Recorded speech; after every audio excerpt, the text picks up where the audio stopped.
अस्सलाम वालेकुम एवरीवन। आज का जो हमारा टॉपिक है वो है लिपिड्स पे। लास्ट वीडियोस में हम लोगों ने कार्बोहाइड्रेट्स को डिस्कस किया था, मोनोसेक्राइड्स, ओलिगोसेक्राइड्स, पॉलीसेक्राइड्स, सबको हम लोगों ने ब्रीफली डिस्कस किया था। अब इस वीडियो में हम लोग लिपिड्स को देखेंगे।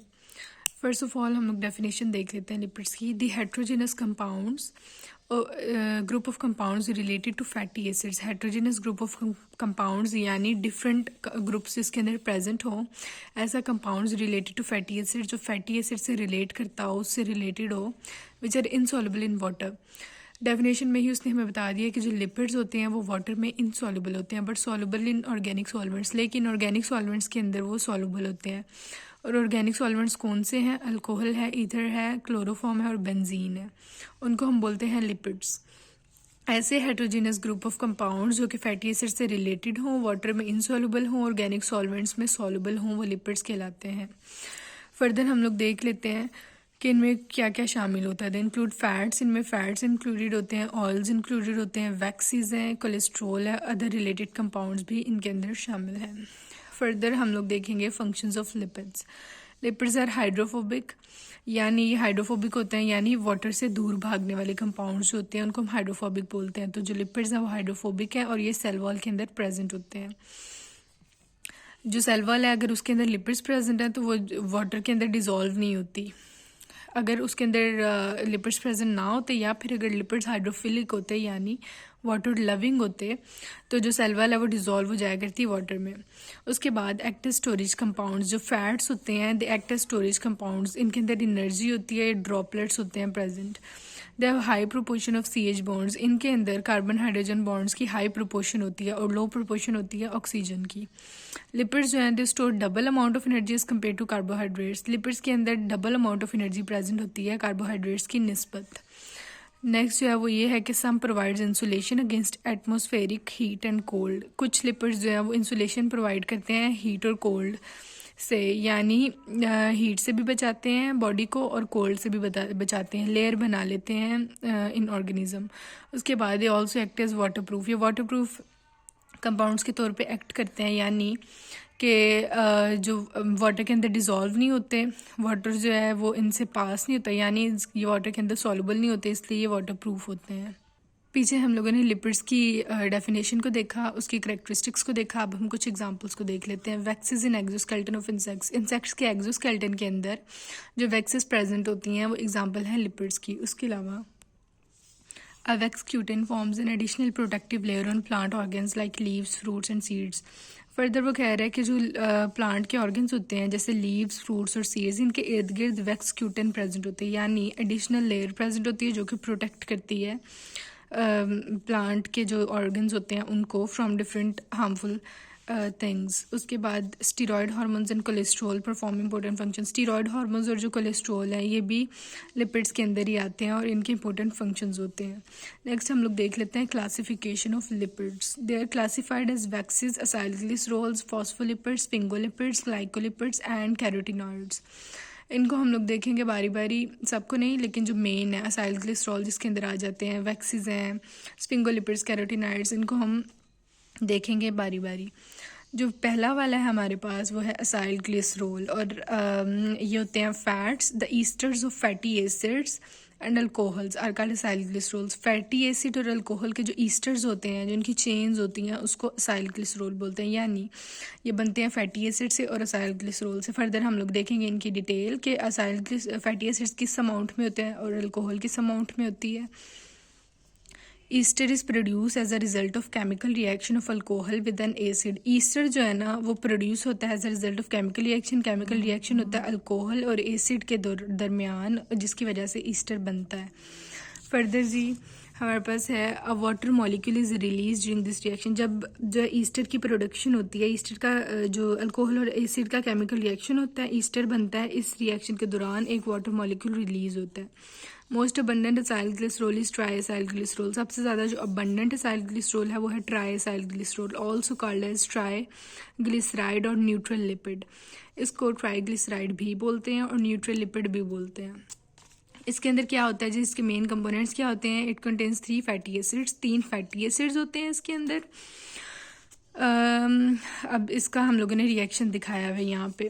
अल्कोहल लेंगे, एसिटिक एसिड लेंगे और रिएक्शन करवाएंगे। जब रिएक्शन करवाएंगे तो एज अ रिजल्ट हमें ऑब्टेन होगा ईस्टर, और जो इस रिएक्शन के अंदर रिलीज होना है वो है एक water molecule. OH is release from alcohol, OH alcohol से रिलीज होगा, and hydrogen from fatty acid, hydrogen इससे रिलीज होगा, और ये मिलके क्या बनाएंगे H2O, और ये रिलीज हो जाएंगे इसमें से इस रिएक्शन के दौरान। Acyl glycerols form fats in plant and animal, इनकी वजह से प्लांट्स और एनिमल्स के अंदर फैट की प्रोडक्शन होती है, फैट्स बनते हैं। अब हम इसके दोनों जो मेन प्रोडक्ट है ना, अल्कोहल और एसिड, इसको हम 1 बाय 1 देखेंगे।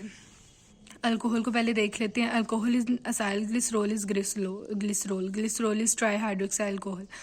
अच्छा जी, जो अल्कोहल यूज़ होती है ना असाइल ग्लिसरोल में, वो ग्लिसरोल होती है, और ये ट्राई हाइड्रोक्साइल अल्कोहल होती है, जिसके अंदर हाइड्रोक्साइल हमें पता चल रहा है हाइड्रोजन, और ट्राई मतलब तीन हाइड्रोजन मॉलिक्यूल्स वाली ऑक्सीजन है, वो ग्लिसरोल है, और वो यूज़ होती है अल्कोहल के अंदर। नेक्स्ट है फैटी एसिड्स, इन दो से मिल के बनता है ईस्टर, और हम इनको 1 बाय 1 देख रहे हैं। अल्कोहल हम देख चुके हैं कि ग्लिसरोल यूज़ होती है जो ट्राई हाइड्रोक्साइल अल्कोहल है, और अब हम लोग देखेंगे फैटी एसिड्स को। The carboxylic acids with an even number of straight chain with attached hydrogen and having an acidic group COH और फैटी एसिड्स। यानी कह रहा है कि कार्बोक्सिलिक एसिड जिसके अंदर even number of carbon present हो स्ट्रेट चेन के अंदर, और हाइड्रोजन जो है वो उसके साथ अटैच हो, और एक एसिडिक ग्रुप हो जो होगा COOH, जो कार्बोक्सिलिक ग्रुप है, उनको हम बोलते हैं फैटी एसिड्स। फैटी एसिड्स की भी 2 टाइप्स हैं। जो पहली टाइप है वो है सैचुरेटेड फैटी एसिड्स, इन सैचुरेटेड फैटी एसिड्स, और जो दूसरी है वो है अनसैचुरेटेड फैटी एसिड्स। अब हम देख लेंगे दोनों में डिफरेंस क्या है। जो सैचुरेटेड फैटी एसिड्स है ना, उनमें डबल बॉन्ड नहीं होता, जबकि अनसैचुरेटेड फैटी एसिड में डबल बॉन्ड प्रेजेंट होता है, और जो डबल बॉन्ड है इट में contain up to 6 double bonds, 6 double bonds तक प्रेजेंट हो सकते हैं इसके अंदर। सैचुरेटेड में हमारे पास एग्जांपल है पामेटिक और ब्यूटारिक एसिड की, जबकि अनसैचुरेटेड में हमारे पास ओलिक एसिड की एग्जांपल है। फर्दर वो कह रहा है कि fatty acids are straight chains in animals, animals के अंदर जो फैटी एसिड्स होते हैं वो स्ट्रेट चेन के अंदर प्रेजेंट होते हैं, जबकि प्लांट्स के अंदर ये ब्रांच्ड हो सकते हैं या फिर रिंग्ड भी हो सकते हैं। The solubility of fatty acids in organic solvents and their melting point increase, और फैटी एसिड्स की जो सॉल्युबिलिटी होती है वो इंक्रीज होती है, और उनका मेल्टिंग पॉइंट भी इंक्रीज होता है जब कार्बन एटम्स इंक्रीज होते हैं चेन के अंदर। यानी जितनी लंबी चेन होगी उसी तरह उनकी सॉल्युबिलिटी भी इंक्रीज होती जाएगी, और उनका मेल्टिंग पॉइंट भी इंक्रीज होता जाएगा। फर्दर जी वो कह रहे हैं कि जो पामेटिक एसिड होते हैं जिसके अंदर 16 कार्बन प्रेजेंट होते हैं, ये 16 कार्बन कंपाउंड है, is more soluble in organic solvents than butyric acid. Butyric acid जैसा हमने भी पीछे देखा है कि जैसे जैसे कार्बन नंबर्स इंक्रीज होते जाएंगे वैसे वैसे सॉल्युबिलिटी इंक्रीज होती जाएगी, इसलिए जो पामेटिक एसिड है वो ज़्यादा सॉल्युबल होगा ऑर्गेनिक सॉल्वेंट में as compare to butyric acid. और हमने मेल्टिंग पॉइंट की भी बात की है कि कार्बन के साथ साथ, कार्बन के इंक्रीज होने के साथ साथ मेल्टिंग पॉइंट भी इंक्रीज होता जाएगा। तो जो पामेटिक एसिड का मेल्टिंग पॉइंट है वो 63.1 डिग्री सेल्सियस, जबकि जो ब्यूटारिक एसिड का मेल्टिंग पॉइंट है वो है -8 डिग्री सेल्सियस। अब हम लोग देख लेते हैं कि एनिमल्स एंड प्लांट फैट्स को, जो असाइल ग्लिसरोल ही होते हैं। Fats and oils are lighter than water and have 0.8 gravity. Fats और जो ऑयल्स होते हैं वो वाटर से लाइट होते हैं और उनकी ग्रेविटी 0.8 होती है। They do not form crystals, crystal ये नहीं बनाते हैं तो स्पेसिफिक कंडीशंस के प्रेजेंस में बनाते हैं। जब कोई स्पेसिफिक कंडीशन हम उनको देंगे तब क्रिस्टल्स बनेंगे, अदरवाइज नेचुरली क्रिस्टल्स नहीं बनते। अब जी हम डिफरेंस देख लेते हैं एनिमल्स एंड प्लांट फैट्स के अंदर। प्लांट फैट्स जो हैं वो ऑयल्स होते हैं। Plant fats are usually liquid at room temperature. Plant fats जो हैं वो यूजुअली लिक्विड होते हैं at room temperature and are called as oils, और इनको हम ऑयल बोलते हैं। They have unsaturated fatty acids. इनके अनसैचुरेटेड फैटी एसिड्स होते हैं यानी इनके अंदर डबल बॉन्ड्स प्रेजेंट होते हैं। नेक्स्ट जो है हमारे पास वो है एनिमल फैट। प्लांट फैट जो हैं वो ऑयल्स होते हैं, जबकि एनिमल फैट्स हैं वो बटर होते हैं। They are solid at room temperature. Room temperature पे जो प्लांट फैट्स हैं वो लिक्विड होते हैं, लेकिन एनिमल फैट्स जो हैं वो सॉलिड होते हैं। They contain saturated fatty acids. इनके अंदर सैचुरेटेड फैटी एसिड्स प्रेजेंट होते हैं। 3 फैटी एसिड्स होते हैं और एक ग्लिसरोल का मॉलिक्यूल होता है। ये बना देते हैं ट्राइसाइल ग्लिसरोल। एक वाटर मॉलिक्यूल रिलीज होता है और एंजाइम यूज़ होता है इस प्रोसेस के दौरान। आज का टॉपिक बस इतना ही था। फर्दर हम लोग डिस्कस करेंगे वैक्सिस को, फॉस्फोलिपिड्स को, जो कि अदर लिपिड्स हैं। अगर आप लोगों को वीडियो पसंद आई है तो प्लीज़ इसको लाइक करें, चैनल को सब्सक्राइब कर दें, और बस इतना ही था। अल्लाह हाफिज़, नेक्स्ट वीडियो में मिलते हैं।